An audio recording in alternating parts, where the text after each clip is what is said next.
AMA. Vous êtes ici dans l'univers AMA de Détective Token. Un AMA, Ask Me Anything.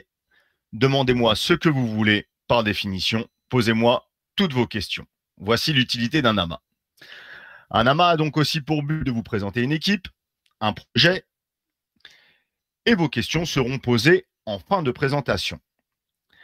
L'intérêt d'un AMA n'est pas de dérouler le tapis rouge à ceux qui viennent se présenter, mais faire connaître une valeur, son utilité et surtout, en premier lieu, faire en sorte de protéger au mieux les intérêts de la communauté. Il y aura donc des questions simples, tout comme d'autres un peu plus torrides, et c'est là le côté positif. Votre participation à toutes et tous est donc primordiale. Assistez à cet AMA, écoutez pour être informé, puis surtout posez vos questions et allez chercher aussi loin que vous le souhaitez afin d'obtenir vos réponses. Les règles en investissement sont simples. Votre argent est précieux, c'est le vôtre. Prenez-en soin, apprenez à trader, apprenez à développer et à suivre vos propres stratégies et ne suivez jamais, au grand jamais, aveuglément des partages de quiconque. N'investissez jamais avec vos émotions. Et si la crypto vous semble trop volatile pour que vous puissiez gérer ce stress ou cette pression, alors éloignez-vous-en. C'est pas grave. Vous trouverez sûrement une autre passion. Et non, encore une fois, on n'investit pas l'argent que l'on est prêt à perdre, mais la somme dont on n'a pas le besoin pour vivre à l'instant T. Ce channel a été créé pour le partage Crypto Invest, avec en sus des amas régulièrement, et en aucun cas, nous ne donnons des conseils en investissement. Pour la crypto-monnaie, tout comme pour une action en bourse ou de l'immobilier, ce sont les investisseurs qui font le marché et rien n'est jamais totalement 100% safe. Faites vous-même vos propres recherches et surtout vos propres choix. Bonjour à toutes et tous, bienvenue et merci d'être ici avec nous ce soir. Je suis Nicolas, accompagné de Nami, Lo et Versdi, le créateur de Détective Token. Versdi, je te laisse présenter Détective Token. Bonsoir la team, bonsoir aux nouveaux et aux invités, je me présente Verdi, fondateur de Detective Token, qui a été créé dans le but de rassembler la communauté francophone autour d'un objectif principal, la recherche et le partage de toutes crypto et blockchain confondues. Pour cela, nous travaillons en équipe, apprenons aux membres les bases de trade et études de cours, afin de les protéger et les emmener loin. C'est tous ensemble que nous construisons le quotidien que nous partageons, des valeurs ainsi que nos propres valeurs. Merci à toi Versdi. Nous recevons donc ce soir la team du Yes or No avec en notre compagnie Gilles Fengold, fondateur et CEO, et Jonathan Oleskiewicz, CTO, garant de l'innovation technique et technologique. Bienvenue à vous et merci d'être là pour présenter votre projet et votre token. Yes or No, l'application décentralisée de micro-betting qui arrivera sur la blockchain. Donc ici, je vous mets tous les liens sur notre TG Détective. Vous avez les liens des différents télégrammes. Vous retrouvez sur le site internet le Twitter et les explicatifs qui vont avec, le white paper, leur Facebook, leur Instagram. Tout ça sur leur site internet en lien direct. L'équipe aussi qui est présentée ici. Et nous allons commencer donc par une petite vidéo de présentation du Yes or No.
Donc, après cette petite vidéo de présentation et cette plus ou moins longue introduction, Gilles et Jonathan, qui êtes-vous? Je vous laisse vous présenter. Ok. Eh bien, donc moi, Gilles, je suis le fondateur de cette application où il y a plusieurs associés et d'autres personnes qui nous accompagnent. Moi, j'ai 47 ans. Je suis dans le monde de l'innovation depuis près de 25 ans en fait, et l'innovation à différents niveaux, puisque j'ai lancé dans un premier temps le premier energy drink en France. C'est en 1996, avant même que Red Bull arrive sur le territoire, et cette boisson a plutôt bien fonctionné. On l'a revendue à l'époque à Coca-Cola, quelques années après. Ensuite, j'ai créé une société dans le monde du service informatique pour les PME, qui a duré 5 ans avant qu'on fusionne avec un groupe américain. Puis en 2007, j'ai créé le premier réseau social des immeubles de voisinage, marésidence.fr. C'était le début de ma vie dans les startups, avec des levées de fonds et tout ce qui va bien. Cette société aussi a plutôt bien fonctionné. J'en suis sorti en 2013 pour créer d'autres projets, à la fois dans le monde de l'immobilier médical, puisque j'ai créé des centres de santé innovants, et commencer à investir dans des petites sociétés, dans les startups en tant que business angel, tout en réfléchissant à des projets pour moi-même. Et c'est donc il y a un peu plus de 2 ans que j'ai démarré sur une idée familiale, finalement, ce projet Yes or No, et où j'ai trouvé très rapidement des premiers associés parmi mes amis ou mes contacts professionnels, dont Pierre Klein, qui était le dirigeant, un des dirigeants de BetClick, et surtout celui qui a lancé BetClick en France il y a quelques années, qui l'a propulsé à la première position.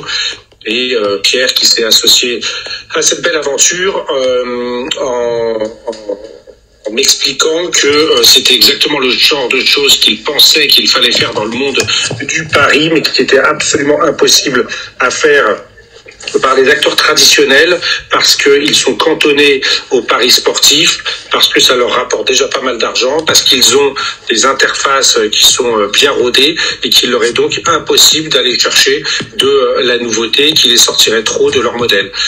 Donc là-dessus, nous nous sommes dit, on va tenter. On pense que tout doit se passer dans la blockchain, mais la blockchain nécessitant de graver les informations et les algorithmes dans le marbre, nous n'étions pas prêts il y a 2 ans pour cela, raison pour laquelle nous avons initié une version bêta qui nous a permis de tirer tous les enseignements possibles et imaginables, et pour se préparer dans les meilleures conditions à notre arrivée dans la blockchain. C'est là que nous en sommes aujourd'hui, et je vais laisser la parole à Jonathan, qui m'a donc rejoint il y a près de 2 ans, dès le démarrage, quasiment, pour assurer la responsabilité technique du projet, et qui a donc contribué avec son équipe à créer cette première version et préparer la suite. Voilà, si ça vous va, je passe la suite à Jonathan. Merci beaucoup, Gilles. Ça marche, merci Gilles. Moi, je vais faire rapide pour pas paraphraser Gilles. Donc, je suis Jonathan, CTO de Yes or No. J'ai eu l'occasion de travailler sur pas mal de projets sur la blockchain et dans la tech en général, notamment des projets à haute scalabilité avec beaucoup de trafic. Voilà, je suis passionné par la tech et la blockchain depuis des années. J'ai 28 ans et j'ai rejoint Gilles pour développer le monde du pari et renouveler un petit peu ce vieux monde du pari où tout est centralisé et tout est bloqué sur les tiers de confiance, et permettre de clarifier tout ça sur la blockchain, sur un partage complètement décentralisé et où tout est transparent. Très bien. Merci Jonathan aussi. Vous avez de jolis curriculums. Merci à vous.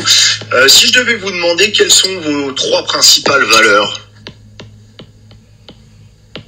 pas des valeurs crypto, vos valeurs personnelles. Je commence, tu commences, Gilles. Ouais, écoute, je vais en dire une et tu dis l'autre, et puis on continue si tu veux. Alors ça va pas être dans l'ordre, mais la résilience, pour moi, dans le sens où rien n'est jamais perdu, et je me bats jusqu'au bout en cherchant plus profond de moi-même comment arriver quelque part. J'ai toujours eu des difficultés dans mes projets, et c'est ce qui m'a fait, je crois, pour l'instant, les réussir, en étant jamais trop sûr de moi au démarrage. Moi, je vais commencer par la passion, parce que c'est mon moteur et c'est ce qui fait que je suis prêt à travailler des heures durant pour tout défoncer et faire en sorte que mes projets réussissent. Ensuite, je vais dire l'honnêteté, puisque je ne peux pas imaginer de vision professionnelle ou personnelle sans cette valeur qui m'est excessivement chère. Moi, je vais dire l'efficacité, parce qu'on a beau faire des plans sur la comète et imaginer refaire le monde, si on ne se lève pas le matin pour avancer, ça marche pas. Et je vais terminer par l'ambition. Ça a été mon moteur depuis toujours, depuis l'école jusqu'à chacun de mes projets. Ça ne veut pas dire que ça aboutit, mais toujours est-il que, comme dirait Oscar Wilde, si on vise pas la lune, on touchera jamais les étoiles. Et donc voilà, c'est l'ambition pour moi est quelque chose d'important. Et j'ai le sentiment que même si j'ai quelques expériences un petit peu abouties et réussies, Yes or No risque d'être le projet de ma vie. Et c'est pour ça que je suis très fier de le porter dans la blockchain et de faire en sorte qu'il y ait un maximum de personnes qui me rejoignent et sans faire de conseils d'investissement non plus, qu'ils mettent parfois leur petit denier parce que je me fais fort de faire en sorte que ça fonctionne avec tous les risques bien entendu qu'il pourrait y avoir derrière. Mais l'ambition permet d'atteindre évidemment des objectifs. Bon, pour le dernier, je vais voler le premier deal, je vais dire la résilience aussi, parce qu'il faut toujours se remettre en question et jamais penser qu'on a la vérité. Et je vais tomber là-dessus. Merci à vous. Combien vous êtes dans la team ? Aujourd'hui, on est une dizaine à y travailler, donc c'est réparti entre technique, évidemment, marketing, et puis finance et tout ce qui est legal, puisque il y a des sujets autour de cela. Finance, parce que on avait déjà fait une première levée de fonds, donc il fallait faire attention à tout ce qui se passait à ce niveau-là. Et légal, c'est parce qu'il y a des sujets autour du pari qui seront différents en fonction des pays. Au niveau marketing, on a on a deux principalement approches de marketing nécessaires. L'une qui est très globale et analytique, c'est Pierre, donc c'est lui qui a porté BetClick au leadership français. Et pour ça, il n'y a pas besoin de s'y connaître en blockchain. Et au contraire, il faut savoir prendre de la distance. Voilà, il a fait Harvard, il a une énorme expérience au niveau international, donc il pourra nous porter très très loin là-dessus. Et à côté de ça, l'expérience du marketing blockchain est très importante.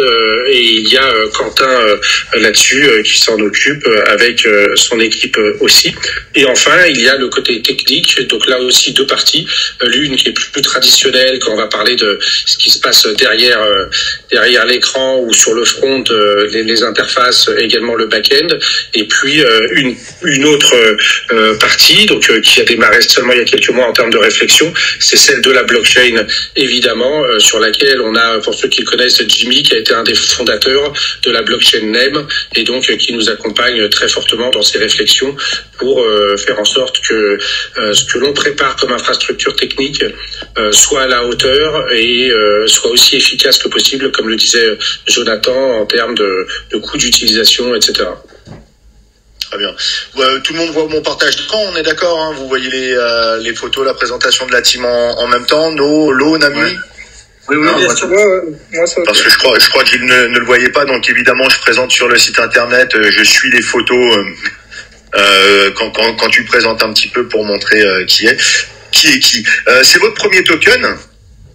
Oui, par contre, complètement. Donc là, pour le coup, c'est vraiment Jonathan et Jimmy qui sont les grands spécialistes de la blockchain. Moi, ça fait juste 8 ans que je suis dessus à regarder de l'extérieur, que j'ai un petit peu investi aussi. Mais la vraie spécialité, elle se retrouve pour l'instant dans la technique. Et là où on y croit beaucoup aussi, c'est plus une vision globale en termes de projet. C'est comment, dans quelle mesure une expérience qui est la nôtre en termes de management et expérience de projet de manière plus générale peut accompagner un projet blockchain sans en faire quelque chose qui soit particulièrement technique, geek ou juste drôle, mais comme un projet qui a une véritable ambition mondiale. Et c'est ça que nous voulons porter, Pierre et moi, encore une fois, avec notre expérience d'entrepreneuriat et une expérience internationale aussi. D'accord, merci. Merci Gilles. Donc pour tous les points techniques, Lo va vous mettre les liens du site internet et des réseaux sociaux et autres. Donc je vous laisse vous référer donc au white paper. Tous les liens sont sur notre channel. Vous les retrouverez ici. Donc comme tu disais, Gilles, tout à l'heure, le cofondateur, donc Pierre Klein, a été donc entre autres DG de BetClick France. Donc en quelque sorte, dans le pari, c'est pas votre premier coup d'essai. Donc vous avez déjà déployé donc une application centralisée en bêta, comme tu disais tout à l'heure, depuis plus d'1 an. Donc sur Android et iOS que vous trouvez ici. Lo, je te laisse envoyer aussi les 2 liens pour Android et iOS. Donc je crois que vous étiez dans le top 10 aussi d'iOS avec ça. Quel est le type d'utilisation sur cette version bêta ? Alors, je vais mettre un gros bémol sur cette version parce qu'on avait vraiment envie de tout tester. C'était presque une version 1 qu'on développait pour nous en interne, j'ai envie de dire. Après, c'est passé aux copains, c'est passé à quelques influenceurs, les copains des copains, et c'est monté assez rapidement à 100 000 utilisateurs. Mais toujours est-il qu'il y avait de très grosses limites qu'on connaissait depuis le départ, puisque si je résume, juste en parlant du pari, et quelque part c'est ce qu'il y a de plus important sur l'application d'aujourd'hui et celle de la blockchain, aujourd'hui, un utilisateur peut proposer un pari, n'importe quel pari, donc sur n'importe quoi, et le pari est en ligne, il est susceptible d'être modéré après coup, si tant est qu'on s'en occupe, et ensuite c'est lui qui va mettre la réponse une fois le pari supposé terminé. Ça veut dire quoi ? Ça veut dire qu'il n'y a aucun contrôle décentralisé et que parfois on va trouver un peu tout et n'importe quoi. Donc ça peut être une inquiétude, mais en réalité ça n'en est pas du tout une, parce que ce qu'on voulait tester, c'était véritablement l'interface, comment les gens se connectent, où est-ce qu'ils appuient, le fait qu'il n'y ait que 2 possibilités pour parier, c'est-à-dire yes ou no, il n'y a pas de cote, on est à l'opposé du fonctionnement des sites traditionnels, et ça nous a amené... Il est un peu plus de 1 million de paris. J'allais te demander donc pourquoi choisir de décentraliser donc et arriver sur la blockchain. Donc c'est vrai que tu me devances sur les questions, mais on en est là. En fait, je te devance parce que tout simplement c'est un déroulement logique dans la mesure où notre vision, elle était là dès le départ. On s'est pas improvisé crypto, blockchain en se réveillant un jour et en disant tiens, il y a un bump du Bitcoin, c'est le moment d'y aller. C'était pas du tout ça. Depuis le départ, on savait qu'il fallait y aller, que c'est là que ça avait le plus de sens. C'est pour ça que je disais il y a 2 minutes que ce qu'on voulait tester, c'était autre chose. C'était comment les gens réagissent lorsqu'ils voient que 2 boutons, yes ou no, quand ils doivent partager sur les réseaux sociaux, qu'est-ce qui se passe, et tout ça se pratique pas dans les sites décentralisés de Paris. Donc déjà, c'est une énorme avance qu'on a pris sur le marché. C'est ça que voulait tester Pierre aussi, puisqu'il connaît ce marché, mais il ne savait pas du tout ce que ça pourrait donner avec une approche beaucoup plus jeune et beaucoup plus adaptée au code actuel d'utilisation des applis. Donc ça, c'est validé. Mais maintenant, dans la version blockchain, et ce qu'on avait tout de suite en tête, c'est qu'il faudrait valider la qualité des paris et valider les réponses. Et ça ne peut pas se faire sur la version actuelle. C'est pas du tout ce qu'on a voulu faire. Il y a besoin de le faire sur la blockchain, et c'est donc cela que l'on va faire maintenant. Ça veut dire quoi ? Ça veut dire que lorsque quelqu'un publiera un pari, avant d'être visible ou très visible, il faudra déjà qu'il ait été validé par la communauté ou une partie de la communauté. Il y a des algorithmes qui vont tourner par rapport à cela. Certaines personnes auront la possibilité de valider le pari, d'autres non, parce qu'ils n'auront pas une existence suffisante sur l'application. Donc ça, c'est le côté valorisation des membres, qui seront également rémunérés pour cela, puisqu'on a un fonds communautaire qui permettra de rémunérer les membres. Je peux pas vous donner de montant aujourd'hui parce qu'on est en train d'affiner tout ça. Donc, les paris, on sera sûr que ce sera de vrais paris. C'est une vraie question aujourd'hui. Et une fois que le pari sera terminé, ce ne sera plus l'éditeur du pari qui validera la réponse. Au contraire, il ne pourra pas le faire. Ne pourront pas le faire non plus tous ceux qui ont joué au pari, parce qu'évidemment, il pourrait y avoir un intérêt. Par contre, ce sera des membres de la communauté, là aussi en fonction des droits qu'ils auront gagnés, aussi de leur expérience et de leur existence sur l'application, qui pourront payer pour valider des réponses, parce qu'ils la connaîtront. Et lorsqu'ils payeront par exemple 100 yuan, une fois qu'un consensus sera obtenu, et là encore ce sont des algorithmes qui tourneront, eh bien si on obtient un consensus, ils sortiront de cette transaction avec par exemple 110 yuan. Et Le consensus étant obtenu, la réponse sera donc validée et à partir de là, il y a une petite vidéo sur notre site qui le montre, il y aura une répartition des gains en fonction de ce qui aura été joué, d'une partie qui sera burnée également, une autre partie qui partira donc à ceux qui avaient validé le pari, une partie qui partira à ceux qui auront partagé le pari sur les réseaux sociaux et c'est comme ça que tout le monde s'y retrouvera, qu'on ait gagné un pari ou qu'on ait partagé ou qu'on ait validé un pari au départ, qu'on ait validé une réponse. Et c'est véritablement ça un de nos objectifs aussi, de faire en sorte que sur notre application, on ne soit pas comme les GAFA qui cherchent à récupérer tout l'argent, mais au contraire à créer de la valeur et à la partager entre tous nos membres et évidemment avec nous aussi pour qu'on soit tous gagnants.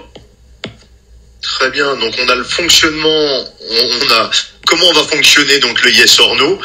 Donc vous visez évidemment un mass market, un leadership mondial peut-être, en étant précurseur.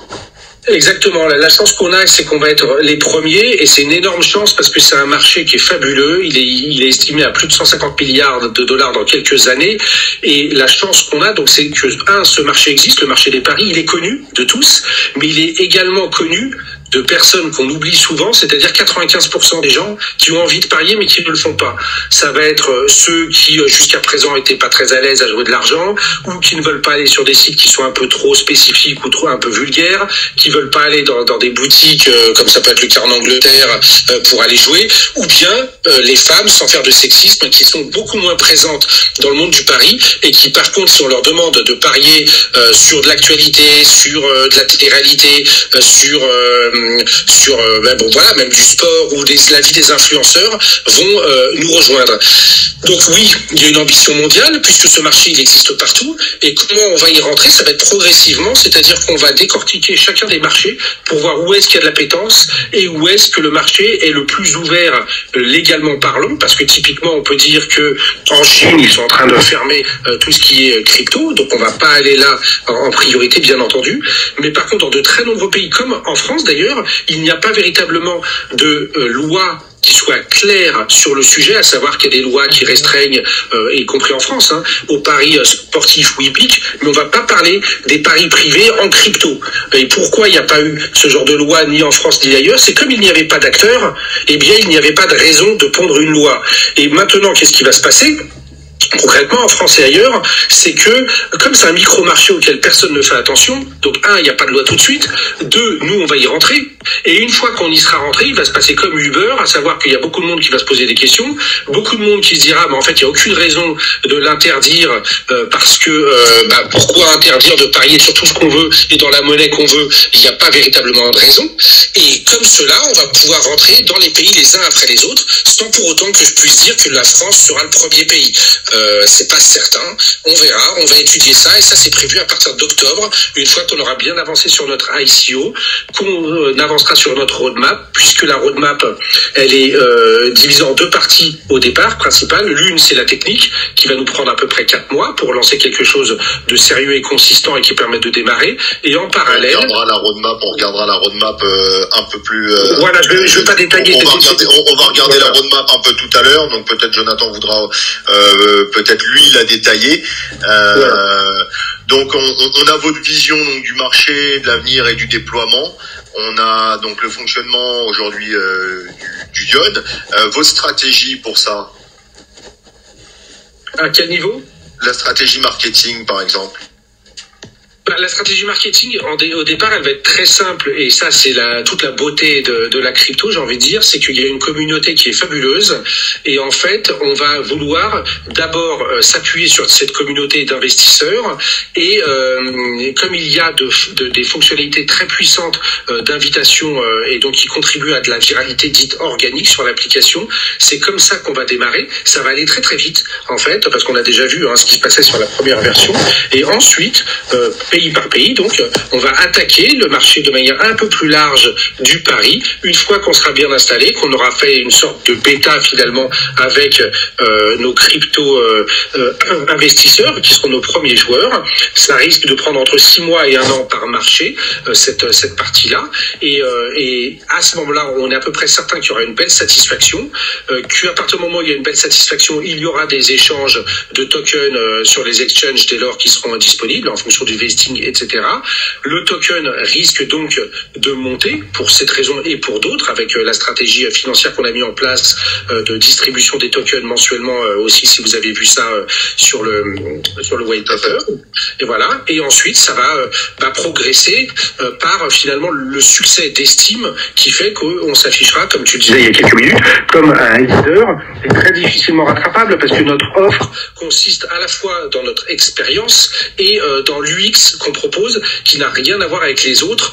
Il y en a 2-3 qui ont commencé, vous en avez peut-être entendu parler, des structures comme Augure par exemple, mais qui en fait essayent tout simplement de reproduire le monde du pari actuel dans la crypto, c'est-à-dire qu'ils vont prendre juste les paris sportifs et ils vont faire des cotations, voilà, sportifs et cotations.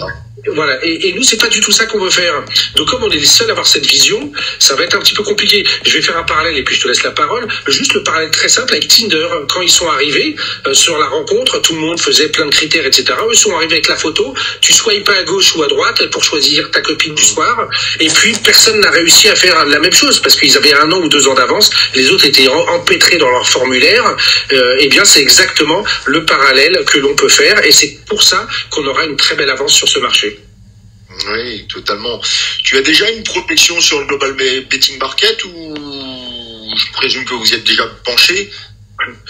Alors là, je vais pas rentrer dans ce genre de détails juste parce que juste parce que j'ai peur de dire des bêtises et en fait les chiffres, il y a pas mal de chiffres dans le white paper.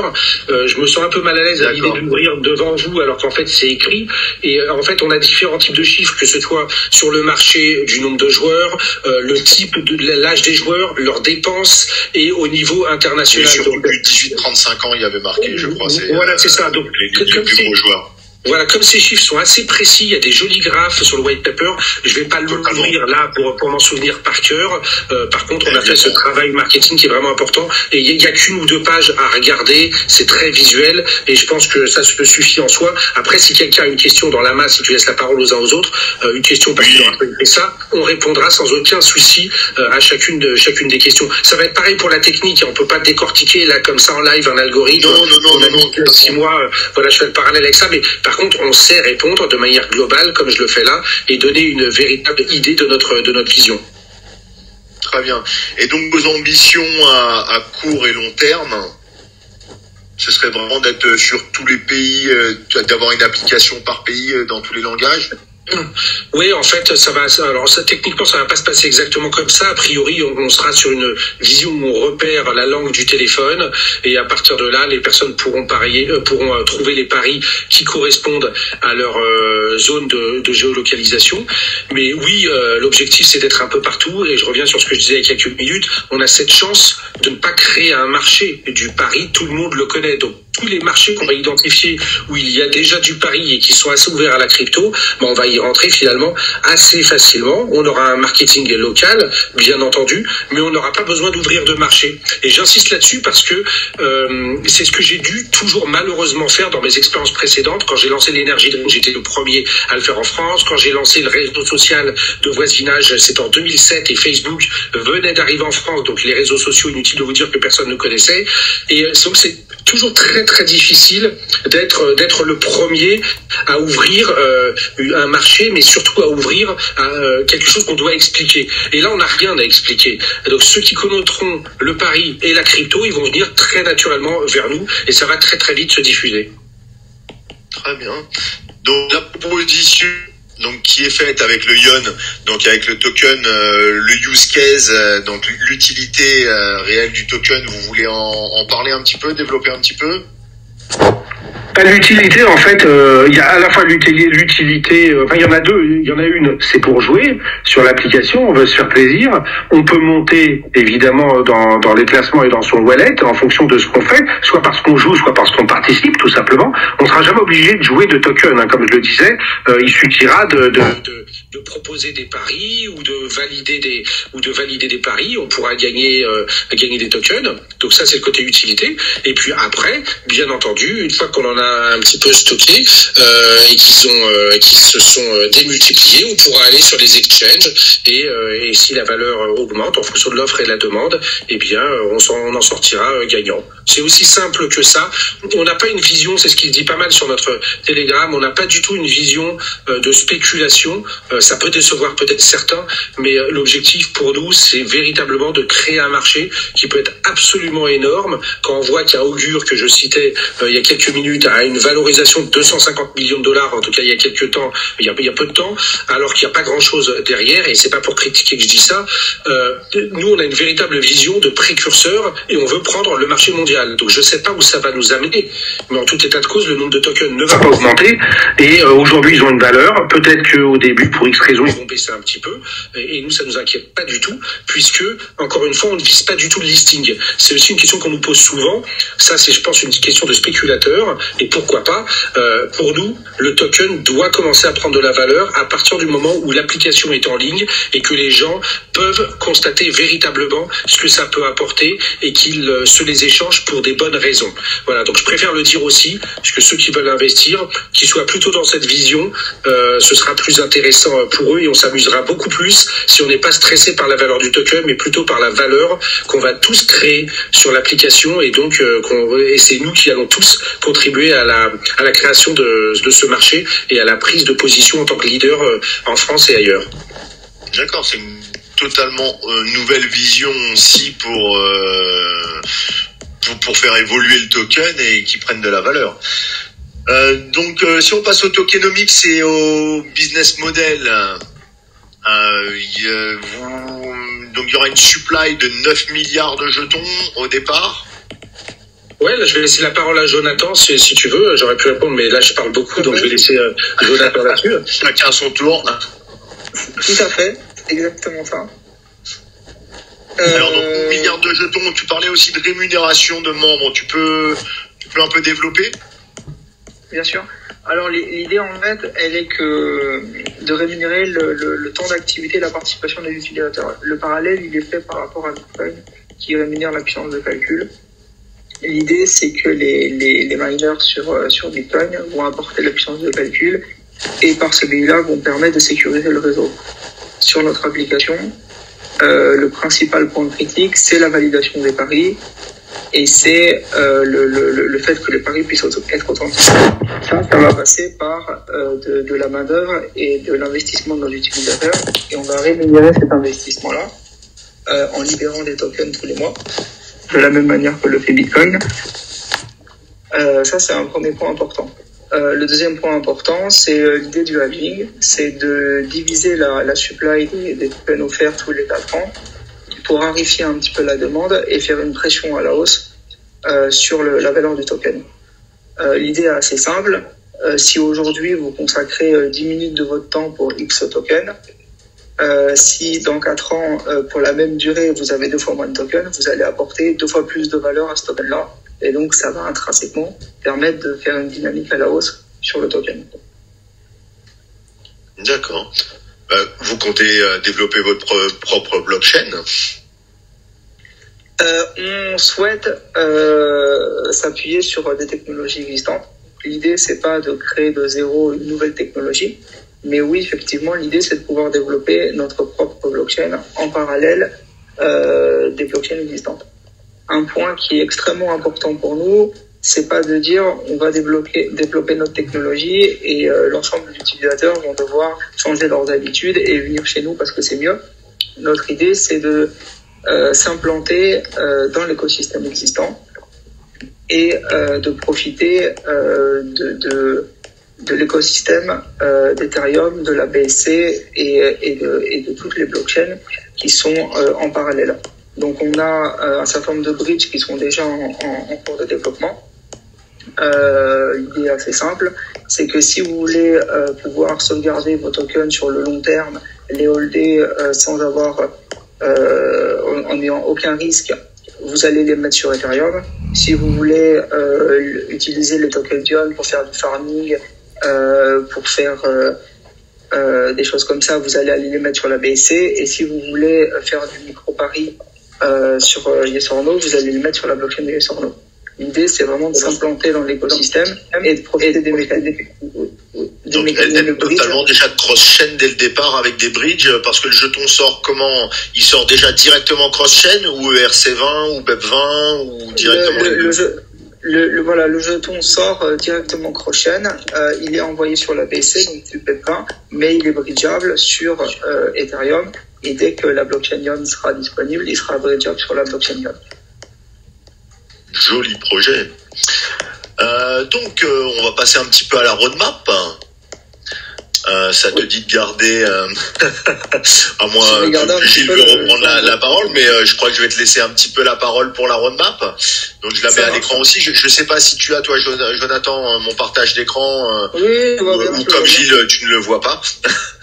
Donc, alors au niveau de la roadmap, là encore, c'est assez simple. Comme l'a dit Gilles, ça fait déjà près de 2 ans qu'on travaille sur le projet. On a déjà fait notre bêta. On a les applications iOS Android qui fonctionnent bien. On a beaucoup de retours. On a fait beaucoup d'AB testing. Donc, on a beaucoup de retours. On sait à peu près quoi faire et comment le faire. Donc, ça va nous faire gagner énormément de temps. Ce qu'on va devoir mettre en place, c'est finalement ce qui est indiqué sur le white paper. La blockchain, les algorithmes de consensus, les contrats intelligents. Donc tout ça, ça va se faire très rapidement dans les mois qui viennent, puisque tout est déjà orchestré. On sait exactement où on doit aller, comment le faire. Maintenant, il faut l'exécuter, il faut le tester, faut déployer le testnet le plus rapidement possible, le faire tester par notre grosse communauté, et ensuite lancer le mainnet. D'accord. Si je peux apporter une petite apporter une petite précision sur la manière dont techniquement ça va fonctionner, il faut imaginer en fait le projet en 2 couches. La première couche, c'est la blockchain qui appartient au détenteur du token. Donc c'est vraiment un système communautaire qui appartient pas à la société Yes or No et qui appartient aux détenteurs, aux membres du réseau, et qui est par conséquent totalement libre et modulable. Et sur une deuxième couche, on a l'application Yes or No qui est propriétaire et qui exploite cette blockchain pour du pari. Et c'est important d'avoir ce parallèle et de segmenter le projet en 2, puisqu'on pourrait très bien imaginer d'autres initiatives open source qui viendraient se greffer à la blockchain qui est communautaire, mais qui seraient indépendantes de l'application. Très bien. Donc vous avez donc sur la roadmap donc que vous trouvez aussi sur notre TG, vous avez le lien sur notre TG. On a une roadmap donc qui est vers l'infini et au-delà, avec le Ion donc jusqu'en 2023. Donc qui est bien détaillé et vous pourrez retrouver là-bas. Donc pour info, l'ICO est toujours en cours en 3 phases. Nous sommes donc actuellement donc sur la phase 2, donc avec un KYC obligatoire, il me semble, car la somme minimum donc pour la première phase, enfin la somme minimum pour un KYC, je crois que c'est supérieur à $500. Donc la phase 3 pour les plus petits investisseurs donc commencera le 13 septembre, je me trompe pas? Exactement. Donc avec la possibilité de payer via PayPal, des virements en USD ou en euros, et aussi donc bien évidemment de la crypto, donc en ETH, en BTC, en BNB et en USDT, que ce soit en BEP20 ou en ERC20. C'est bien ça? Et en USDC aussi. Et en USDC aussi. Très bien. Alors combien de fonds vous avez levé pour l'instant sur la phase 1? Là on en est, on approche le million en fait actuellement. Et je pense qu'on va l'atteindre sans doute après-demain au rythme où on en est. D'accord. Et combien vous pensez ou vous souhaitez ou visez pour lever d'ici à la fin de l'ICO? En fait, on n'a pas déterminé de date absolument précise, c'est autour de fin septembre ou octobre. On a surtout déterminé que pour que le projet soit viable, il nous fallait 1 million. Donc dès qu'on l'a atteint, là on est plutôt bien.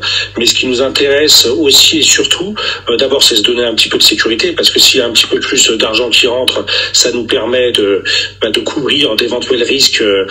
Et en tant qu'entrepreneur, je les connais, on ne sait jamais ce qui peut se passer. Imaginons le Covid bis, il vaut mieux avoir un petit peu d'avance devant soi. Donc ça, faut faire très attention à ça. Et maintenant, bon, on en rigole un petit peu moins. Finalement, c'est très important. Et deuxième chose, plus on a d'argent, plus en réalité, ça veut dire qu'on a d'investisseurs. Et le troisième tour nous intéresse d'autant plus là-dessus que, comme je le disais il y a quelques minutes, c'est les investisseurs qui seront nos premiers joueurs et qui contribueront à la viralité organique de l'application et donc à son succès et donc à la valeur du token sur les exchanges.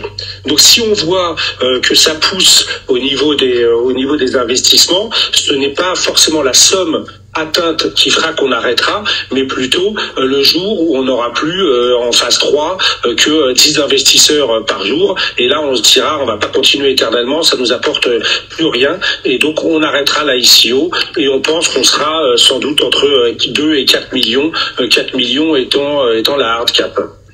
D'accord, donc pas de fin, pas de date de fin spécifique donc pour l'instant pour l'ICO. Non, mais en même temps, je dis ça, mais en même temps, on sait que ça va être entre septembre et fin septembre et novembre, de toute façon. Par contre, on s'est quand même fixé, là on revient sur ce que je disais tout à l'heure sur notre honnêteté, dans la mesure où on a parlé un petit peu de septembre, pas pour fixer une date finale, mais on a expliqué que fin septembre, on devait être déjà pas mal, et ce sera le cas.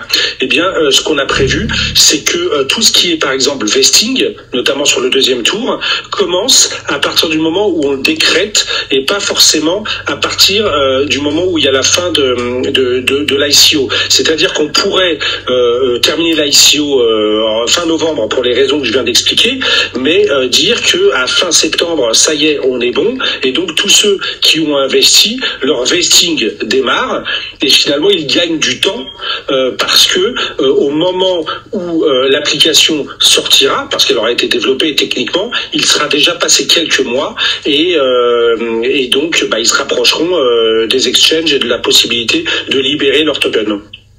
D'accord, donc vous avez toutes les termes et les conditions donc de l'ICO à l'écran.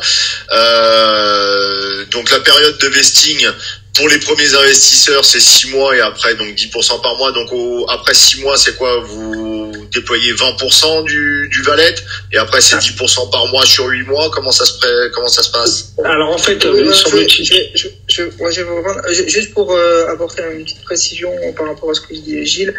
L'idée effectivement c'est que dès que la soft cap est atteinte, le vesting se déclenche pour le premier point. Et le deuxième point c'est que dès que la soft cap est atteinte, donc sûrement dans les prochains jours, comme disait Gilles, on commence les devs. On ne met pas en attente le projet jusqu'à arriver à la hard cap pour se dire on va commencer les développements. Le développement commence véritablement dès que la soft cap est atteinte. D'accord. Donc, alors, je me posais une petite question. Vous indiquez dans le white paper que 80% des consommateurs jouent des petites sommes, donc ont des petits investissements en quelque sorte. Donc, pourquoi pour la troisième et dernière phase, donc, ne pas permettre à ces petits investisseurs de rentrer, par exemple, avec un minimum de 50 ou 100 dollars plutôt qu'un minimum de 200 dollars? Est-ce que avant ça, je réponds à ta première question? Si, pardon. Parce que tu m'as coupé par rapport au vesting et au contrat intelligent. Oui, tu voulais rajouter un petit peu de choses sur le vesting, ok.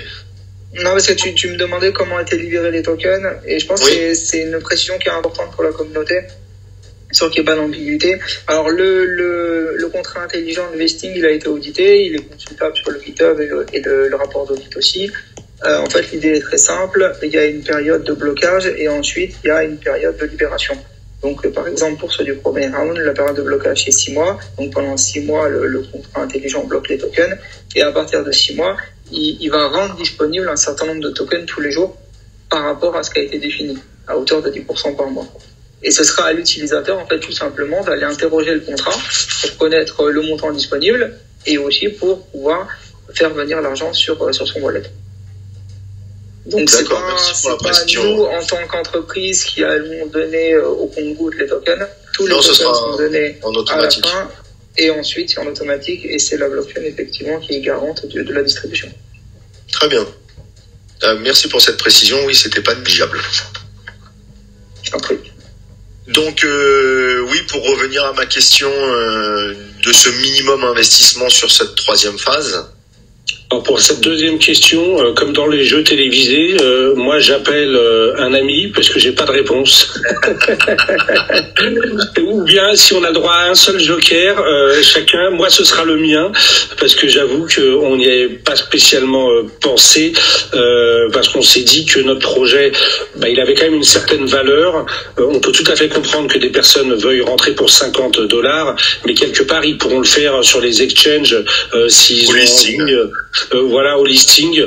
C'est peut-être ça la raison, mais on n'a pas du tout imaginé d'avoir ce montant, d'autant que peut-être qu'à réfléchir à voix haute, je suis pas sûr qu'il y ait 1 million de crypto-addicts en France, et ce qui nous intéresse, c'est quand même de réussir à lever un minimum, et si on avait 3000 personnes qui mettent $50, ça nous amène quand même pas très très loin. Donc actuellement, avec ceux qui investissent, on est franchement hyper contents. Ils sont tous super dynamiques, ils sont emballés par le projet, et on se dit que c'est surtout avec ceux-là qu'on a envie de commencer dans un premier temps, et que les autres ils contribuent finalement à acheter des tokens qui seront peut-être en circulation une fois qu'ils seront libérés par les premiers investisseurs. Ça peut être aussi une logique, mais j'ai pas plus de réponses que ça. À mon avis, c'est un petit peu la réponse qui nous ressemblerait le plus.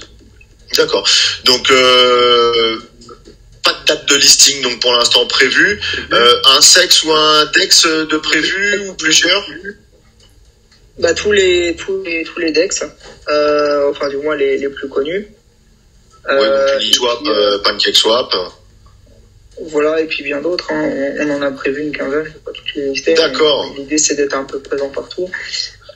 Et puis oui, au niveau des sexes, on en a plusieurs avec qui on discute.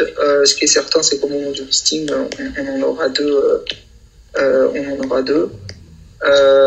est vraiment en finalisation avec eux. Pour l'instant, on peut pas Donc, encore. pas de divulgation de nom. Il y a peut-être une NDA dessus.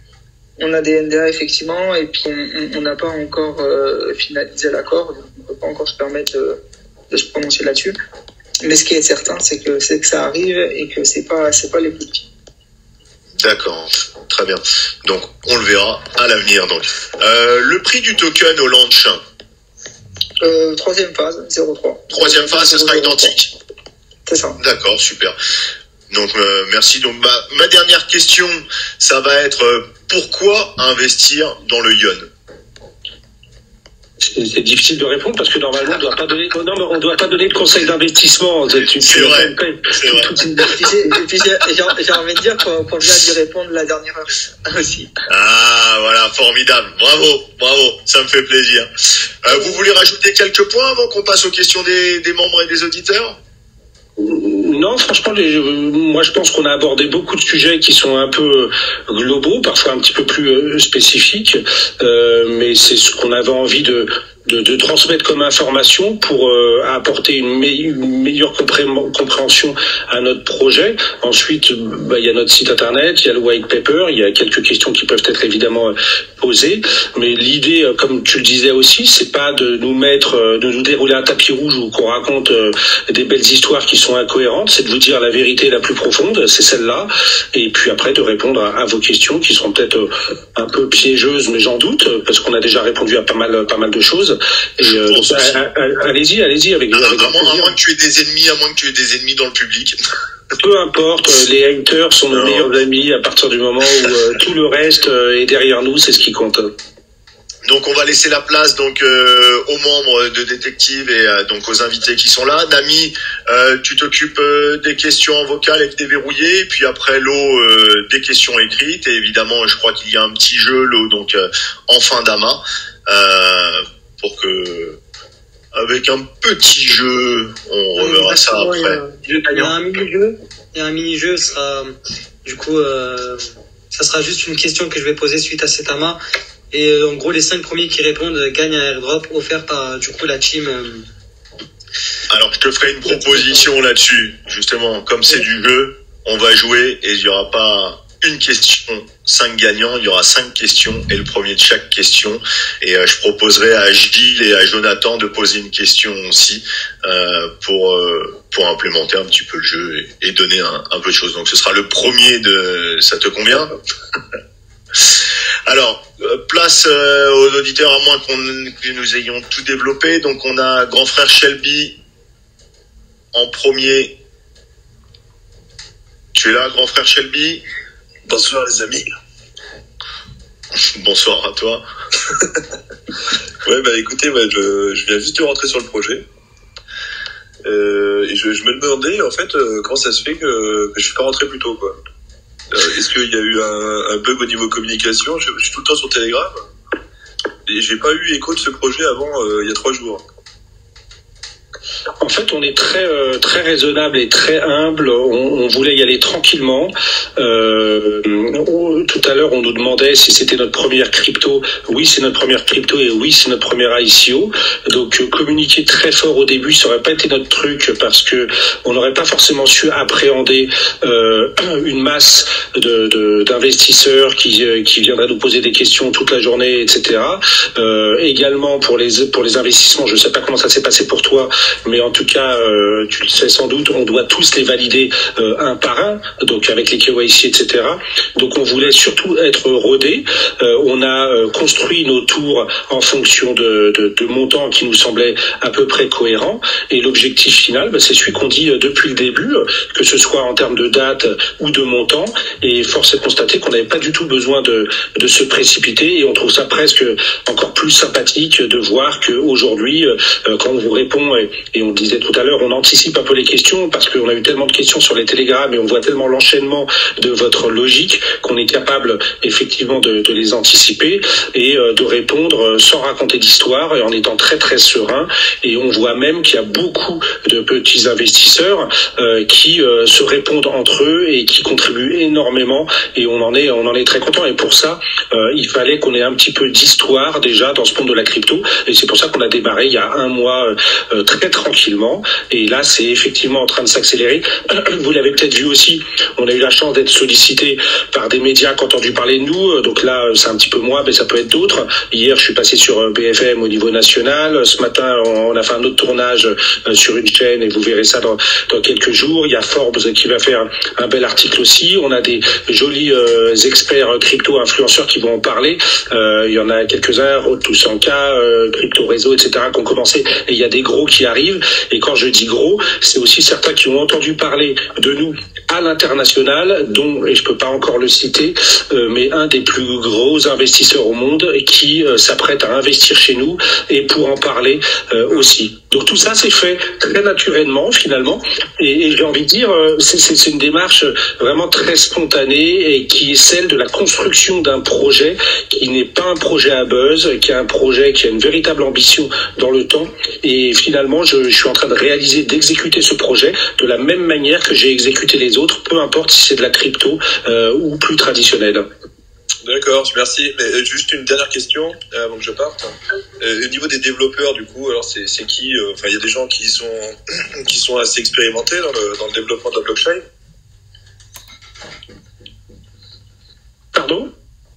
Au niveau des développeurs blockchain, du coup, tu peux nous parler un peu de là, je vais laisser Jonathan effectivement répondre puisqu'ils sont au moins 2 à la tête de ça et puis après d'autres personnes. Jonathan, à toi la parole. Ça marche. Alors oui, au niveau des devs, au niveau de la team encadrante, donc moi je m'occupe de la partie de l'application, du scaling et puis un peu de la blockchain.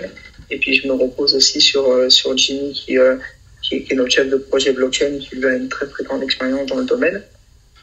Et ensuite on a un certain nombre de devs aussi qui exécutent le plan en fait. Mais le white paper, je sais pas si tu as eu le temps de le consulter et de le lire, a été écrit dans ce sens. L'exécution sera vraiment plagiée sur ce qui a été défini sur le white paper. Alors, question suivante, on avait Romero da Silva. Romero, L'ami, si tu veux regarder dans l'ordre des gens qui lèvent la main, peut-être, parce que moi je prends le premier qui vient. Toi, tu as peut-être une meilleure vision sur le channel. C'est comme ça sur Telegram, mais je vais voir parce que je crois qu'il y avait Moon Sleeper. Ouais, non, mais il y a 4-5 personnes là dans le haut, mais après je sais pas qui lève la main en premier, mais on va essayer de faire dans l'ordre. Donc, c'est pas grave. Alors, Romero. Désolé, c'est peut-être une question bête, mais en fait, parce que là, je suis sur le site, vous savez, pour acheter la crypto. Et en gros, on n'arrive pas à suivre, vous savez, quand il y a le Loge 2 et puis le 3, enfin, pour la présalle, la troisième présalle. Et du coup, on sait pas plus ou moins à combien, si on est vers la fin ou le début, on n'arrive pas à suivre. Donc, j'aimerais savoir un peu. Enfin, alors, c'est très simple. La réponse à cela, c'est parce que on a mis en stand-by la barre de progression au mois d'août parce qu'on savait qu'il se passait rien et donc c'était un petit peu stratégique dans la mesure où comme personne n'investit, certaines personnes se seraient posé des questions alors qu'il n'y avait aucune raison de se les poser et elle sera remise en fait à la fin de cette semaine, tout simplement. Donc à partir de jeudi ou vendredi, on verra à nouveau la barre de progression et tu seras donc content, Romero. Très bien. Merci Romero. Donc, question suivante. James Moonstiffer, dans l'ordre. Allez, Moonstiffer. Vous voyez souvent par réseaux sociaux, en fait. Ou si vous voyez vraiment en réel quand vous travaillez, si vous êtes déjà vu en réel, quoi. Ou si c'est... Alors, nous, on est déjà en décentralisé, mais par contre, effectivement, on se voit. En fait, on essaie de se voir au moins une fois par mois. Mais on a Jonathan qui est à Montpellier, on a des devs, des personnes qui sont à Rennes aussi. Sinon, c'est sur la région parisienne. Donc voilà, on se voit régulièrement physiquement, et sinon on se voit une fois par semaine au minimum en visio, et puis après au téléphone, c'est 10 fois par jour avec les uns les autres, et c'est un mode de fonctionnement qui est plutôt très efficace. Ok, donc vous connaissez bien l'équipe. Enfin, vous connaissez bien entre vous, du coup, ça va. Sinon, j'avais une autre question. Niveau loi en France, par rapport au jeu, au pari, vous êtes renseigné vraiment à fond. C'est faisable en France ou En fait, c'est ce que je disais tout à l'heure, c'est-à-dire qu'il y a une espèce de zone grise dans la mesure où, pour l'instant, la législation, qui est très serrée en France, elle s'est, pour l'instant, énormément restreinte à assimiler les jeux d'argent, parce que c'est ça dont on parle, aux courses hippiques, au sport et au poker. Alors ensuite, il y a eu quelques réflexions qui ont émergé autour des paris privés ou de la blockchain, donc quelques réflexions, mais pour l'instant, il n'y a pas de loi précise qui a été déterminée qui dirait qu'il n'est pas possible de lancer des paris en crypto. Et c'est en fait ici qu'on souhaite se positionner, parce que finalement on est convaincu que rien ne peut interdire de parier sur ce qu'on souhaite et avec les moyens que l'on souhaite, et on est dans une zone qu'on considère finalement comme une sorte de boîte de Pandore et qui ne demande qu'à être ouverte finalement par un premier acteur qui sera évidemment le futur leader, on le disait tout à l'heure, et c'est comme l'a fait en son temps Uber en ouvrant le marché des VTC. Alors ensuite, est-ce que ce sera la France? Je l'ai dit tout à l'heure, la France ou d'autres pays, on verra, mais l'âge logique sera toujours la même, sauf à ce qu'on ait une législation qui dise il est interdit de parier en crypto sur des paris qui ne seraient pas centralisés, sinon on peut y aller. Et ensuite c'est le marché qui guidera la loi, et ça s'est toujours passé comme ça sur Internet, sauf éventuellement en Chine où tout d'un coup on peut imposer je ne sais quelle loi, mais ailleurs c'est le marché qui guide. Ouais, justement par rapport aux Anglais où il y a les bookmakers, où il y a cette façon de parier sur tout et n'importe quoi, les Anglais l'ont pas déjà fait en fait, quoi. Justement, c'est ça qui est passionnant pour nous, parce qu'on voit bien qu'on peut parier sur la même chose, mais en Angleterre, je rappelle que ce sont les plateformes qui sont éditeurs de paris. Donc imaginez le jour où on va arriver en Angleterre avec des gens qui sont fous furieux sur le pari, qui adorent parier. On va leur dire maintenant vous n'allez plus chez Ladbrokes, c'est vous qui allez créer votre propre pari, et donc vous allez être rémunéré par rapport à ça. Au lieu que ce soit votre fournisseur de paris qui le soit, c'est vous qui allez gagner de l'argent. Donc la loi, elle va dans le bon sens. Déjà là-bas, on le sait. Et ensuite, il n'y a plus qu'à ajouter la couche crypto. Et comme encore une fois, il n'y a pas de restriction là-dessus, ce sera jamais en 1 mois, en 3 mois ou en 6 mois qu'une loi va sortir. Et elle sortira d'autant moins que là aussi, comme je le disais il y a quelques temps, on va pas se lancer tout de suite avec des grands panneaux d'affichage, des pubs à des millions de dollars, etc. On va se lancer tranquillement avec 1000, 3000, 20 000 utilisateurs qui vont faire que les plateformes vont parfaitement fonctionner dans chacun des pays. On sera un peu invisible, parce que dans le monde de la crypto, en dehors, personne ne nous verra, et on sera à la fois invisible, mais en même temps, on va créer un marché. Et une fois que le marché sera créé, plus personne ne pourra nous empêcher d'avancer. Ok. Bon, bah, parfait. Ouais, c'est fini pour moi. C'est sûr. Merci. Merci à toi, Merci à toi.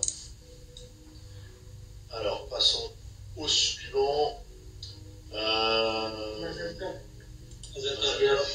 Ok. Allez. Zeltov qui est très intéressé par la spéculation, je crois. Zeltov, tu es là? On va l'écouter. Zeltov. Allô, vous m'entendez? Oui. Oui, ouais, bon.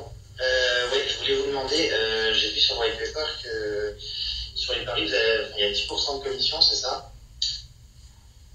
Et je veux savoir comment se passe la redistribution de ces 10% en fait. Parce qu'il y a une partie qui va aller à celui qui a créé la question, il y a une partie au validateur. Enfin voilà, comment quelle est la répartition de ces 10% de taxes.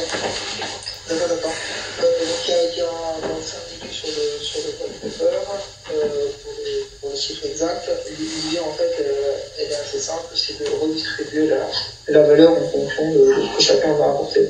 Donc comme tu l'as dit, il y a une partie qui va aller aux créateurs du pari, une partie qui va aller aux utilisateurs qui par leur vote vont permettre de connaître la réponse, une partie qui va à la plateforme des sans-notes, donc comme je le disais tout à l'heure, la plateforme des sans-notes qui a dissocié de la blockchain en tant que telle, et une partie qui est burnée pour permettre de créer une dynamique à la hausse pour le token. D'accord.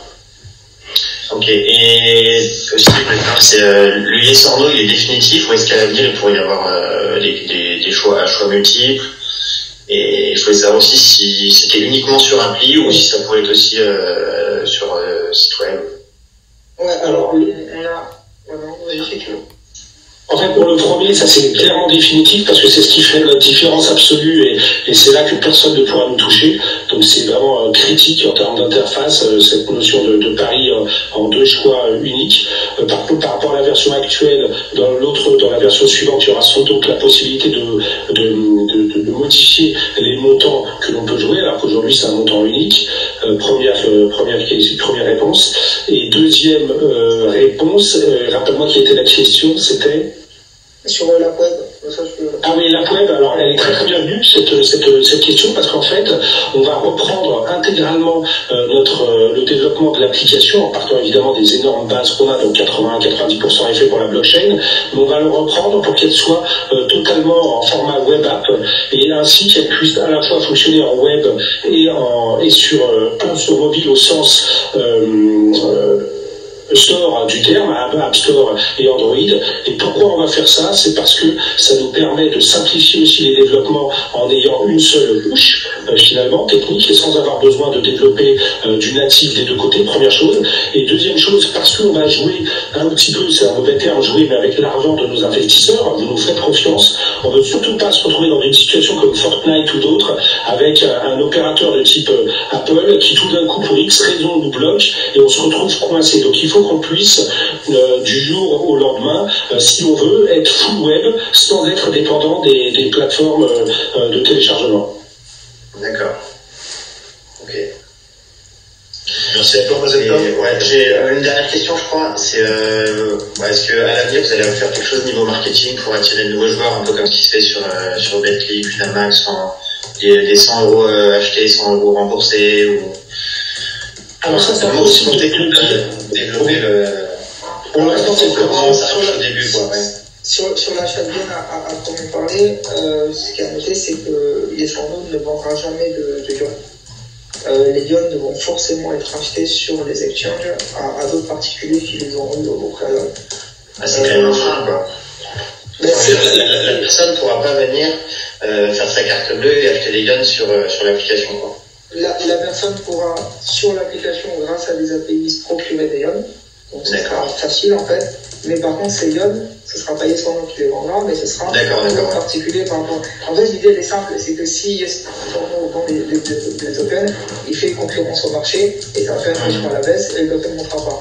Si au contraire la supply est limitée et que le seul moyen de se procurer des yuan, c'est d'en acheter à des particuliers qui les vendent sur des plateformes, ça sera monter le prix.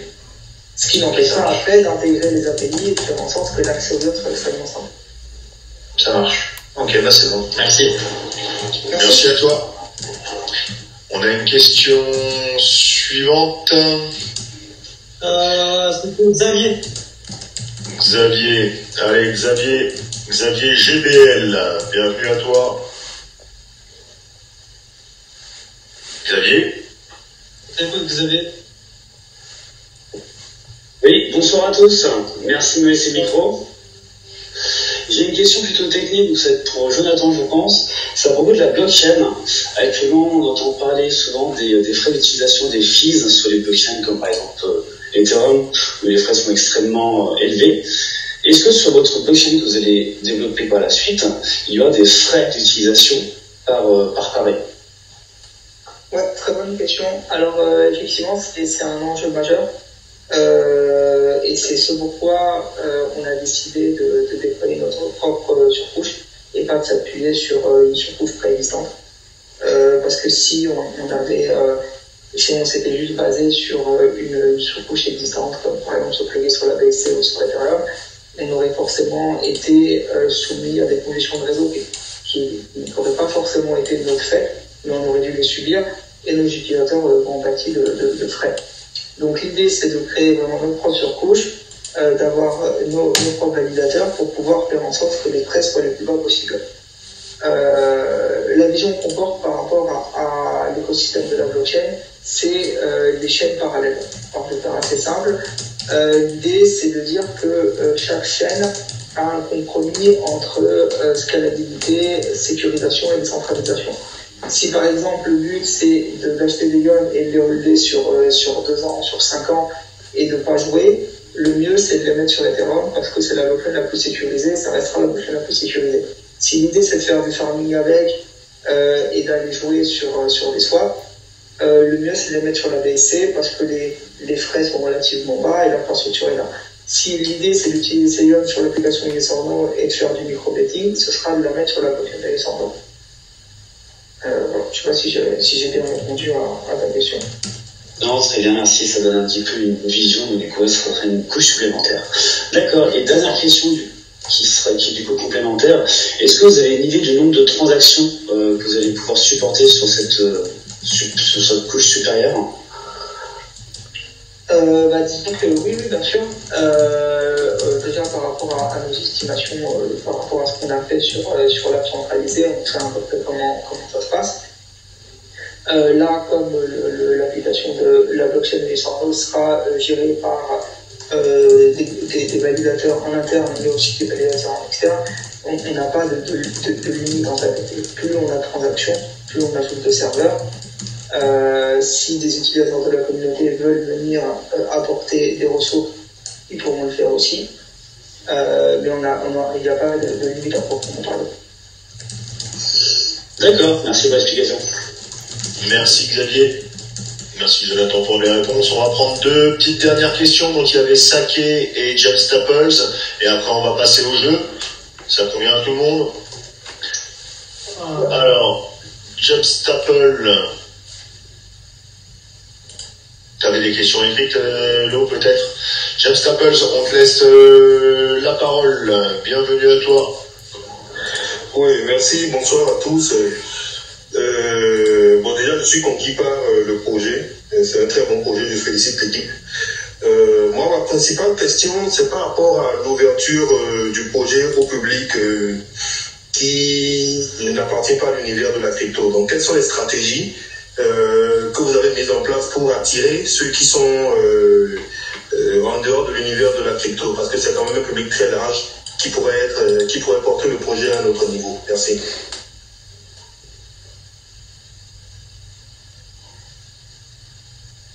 Jonathan? Je réponds. Ok, oui, pas de souci. Alors, je vais reprendre un peu ce que disait Gilles tout à l'heure.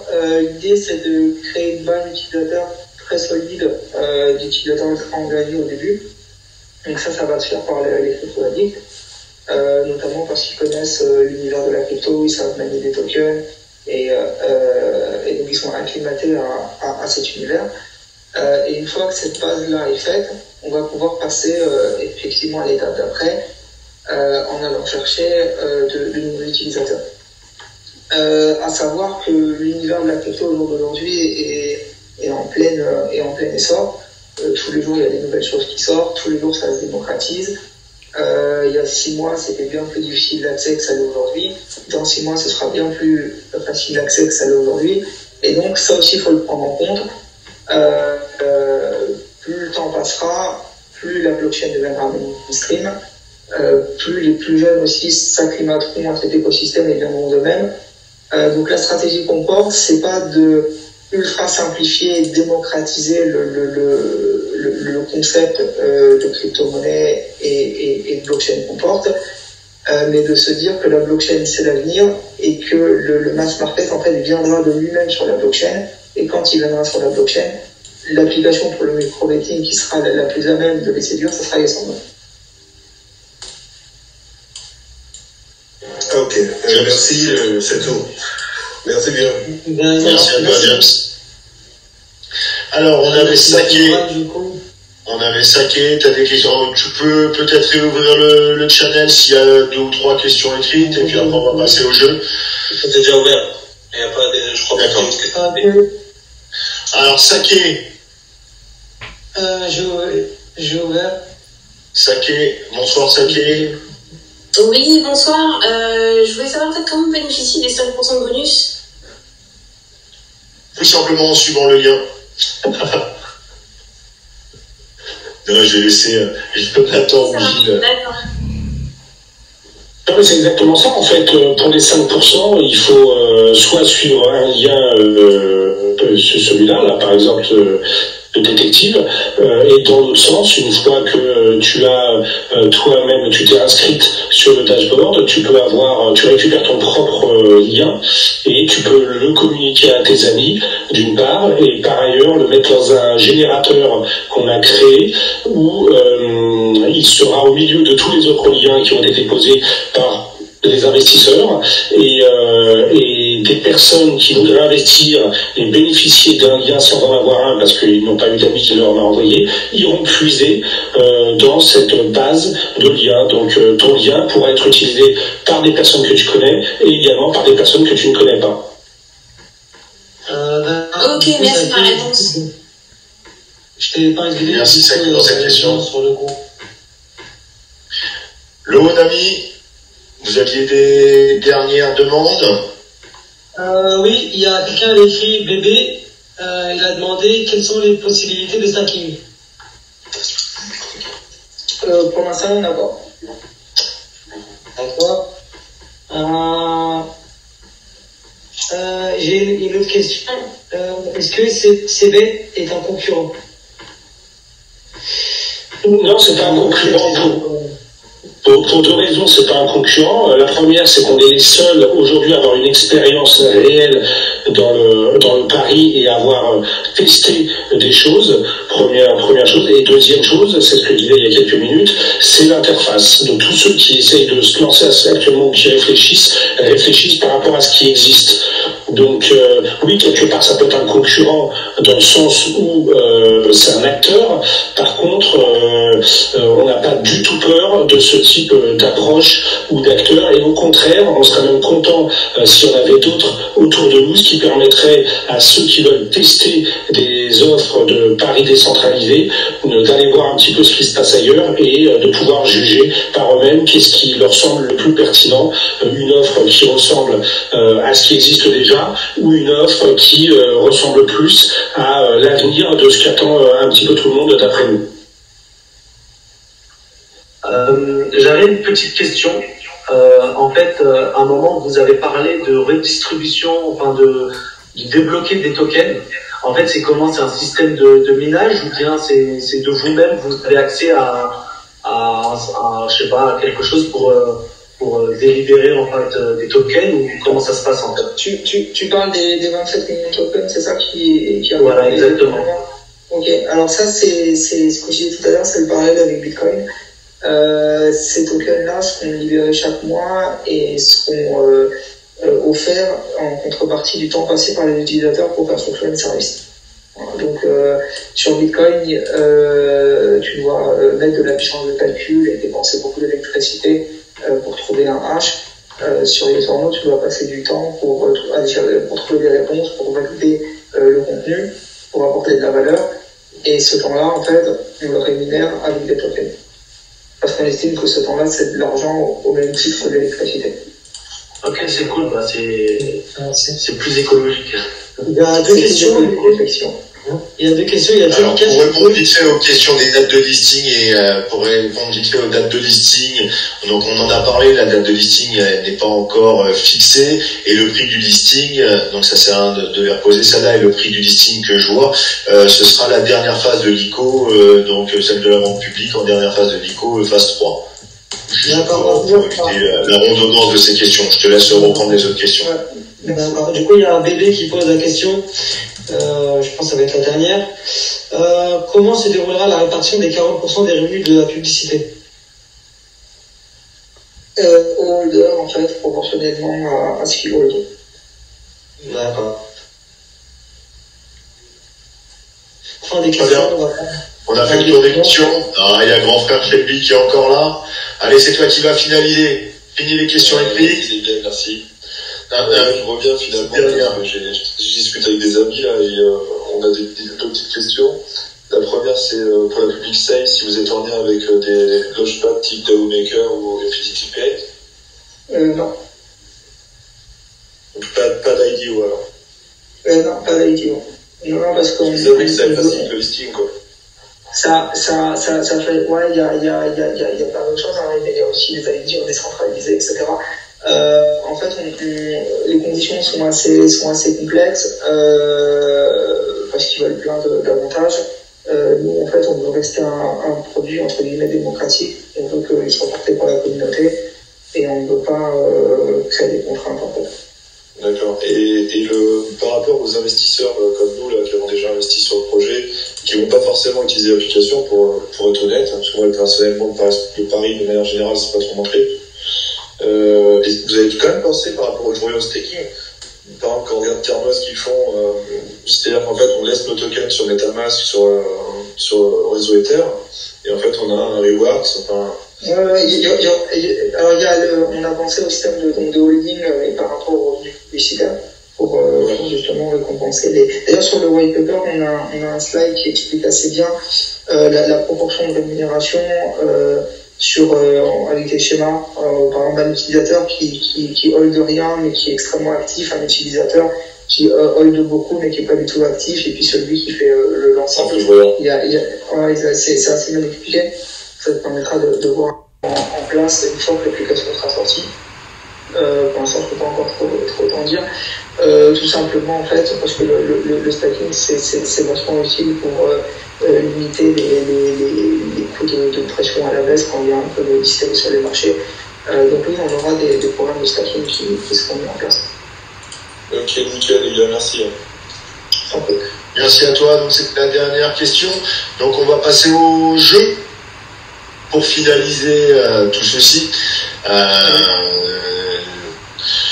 Donc pour tous ceux qui participent au jeu, évidemment tu peux remettre le lien du TGFR. Donc pour pouvoir participer au jeu et earn les gains, il faut évidemment être aussi sur le TG de Yes or No. Donc on vérifiera, donc on prendra évidemment là-dessus les premiers. Si la personne n'était pas ou n'est pas sur le TG, ce sera la deuxième personne, etc., qui gagnera le gain, etc. Lo, tu détailles un petit peu le jeu? Oui, ça va être très très simple en fait. Du coup, pour être éligible, faut juste s'inscrire au Telegram de Yes or Not français, du coup qui est dans les messages épinglés. Donc c'est simple, c'est très simple, c'est un jeu un peu de rapidité pour savoir si vous avez suivi l'AMA. Donc il y aura 5 gagnants et du coup ils gagneront un airdrop d'environ $25 que du coup en BNB que la team Yes or Not va délivrer. Voilà, yes or no. Donc je vais poser la question Du coup, Nami, tu es... Le seul premier gagnant, moi je vous proposais de poser 5 questions. J'en avais une, je laisserai à Gilles le soin. On est sur un site, on est sur une appli de betting. Je trouvais ça sympa que chacun ait une petite question. Donc l'autre pose une question, on prend le premier. Je me prends la suivante pour le plaisir. Et après, j'ai dit Jonathan et Nami ou Verdi, vous poserez la 5e question. Donc le premier de chaque question. L'eau, tu es prêt? La team, vous êtes prêts? D'accord. Donc, première question. Quel est le hardcap pour la levée de fonds concernant l'ICO? Faut l'écrire. C'est alors, on a Ben en premier et le mignon en no-sing. Tout ceci doit être écrit et non pas en vocal. Dommage, Loup Blanc ou Terry, vous savez donner la réponse. Alors, est-ce que c'est la bonne réponse, Jonathan et Gilles? Bien 4. C'est Ben le premier gagnant. Par contre, si vous gagnez une fois, c'est pas la deuxième question. Ah oui, ça va de soi. Donc, Nami, tu prends Ben et tu prends The Millionaire No Sing, comme ça tu vérifies qu'ils sont bien sur le TG. Alors moi j'ai une question. J'ai une question les gars, vous êtes prêts? Ouais. Alors, on parie?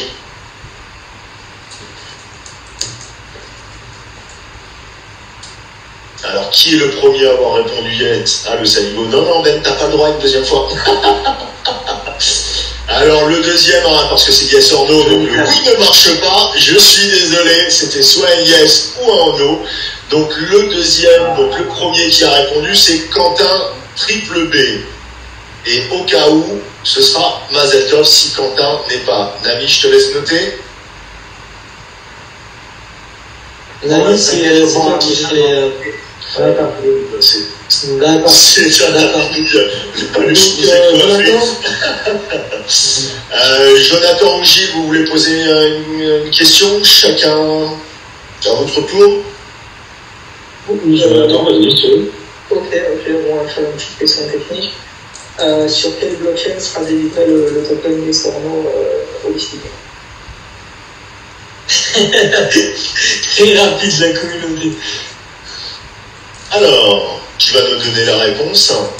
On a ETH, on a BNB, on a BEP20, BSC, on a la BAC aussi. Ben est très très joueur, il rejoue aussi. PCS. Ce sera la BSC. PCS. BSC, donc c'est Nico qui gagne alors. BNB. Ah non, il a répondu BNB. BNB, ça c'est une monnaie. Après, comme vous voulez. Je pense qu'on peut accepter BNB. On accepte le BNB. Ah oui. Très bien. Le premier, donc c'est Nico, donc avec le BNB. Le deuxième, donc BEP20, Zoud Gamos. Et au cas où, la BSC, c'est Thibaut sur la suite.